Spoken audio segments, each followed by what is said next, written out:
अवकल समीकरण यानी कि डिफरेंशियल इक्वेशंस। हम लोग पढ़ चुके हैं कि किस प्रकार से हम समाकलन करते हैं, किस प्रकार से समाकलन का उपयोग किया जाता है। एक यदि फलन है हमारे पास fx, इसका जब हम अवकलन करते हैं और इसका अवकलन करने के बाद हमारे पास एक अन्य फलन आ जाता है f डैश x, जिसको हम लिख सकते हैं कि gx। अर्थात हम ऐसे लिख सकते हैं कि यदि हमारे पास एक फलन y बराबर fx था, तो इसका अवकलन करने के बाद dy बटे dx बराबर gx आ गया।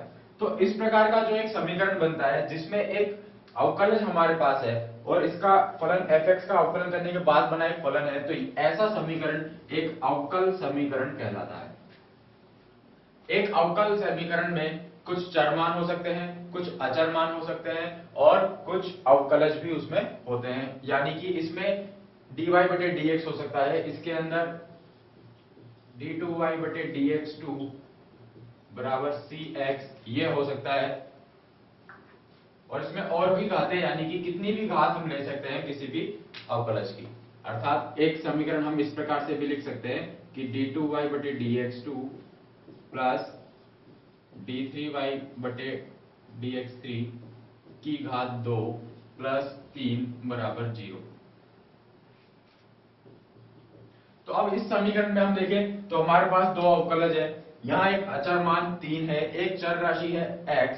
तो एक अवकलज समीकरण एक चर राशि, एक अचर राशि और x पर आश्रित y, ये x जो है, ये जो y है इस x पर आश्रित है, और इस x पर आश्रित होकर y का जो अवकलज बनता है, इस अवकलज को भी वो समीकरण अपने साथ रखता है और इन सब से मिलाकर बनता है एक अवकलज समीकरण। अब हमने कहा कि y फलन का हमने x के सापेक्ष जब अवकलन किया तो हमारे पास dy बटे dx बराबर gx आ गया। लेकिन अगर हम इस फलन का वापस से fx बनाना चाहें तो हम क्या करेंगे? इसके लिए हम इसका कर देंगे समाकलन।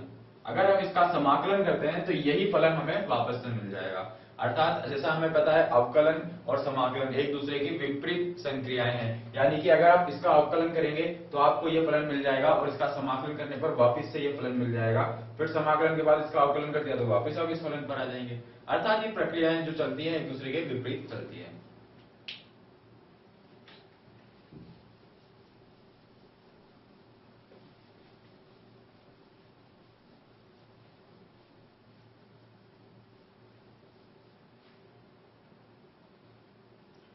अब बात करते हैं किसी अवकल समीकरण की कोटि की।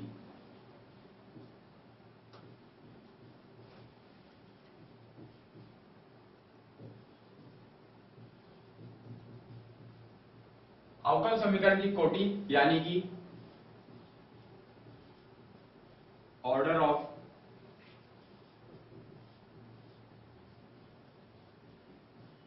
Differential equation.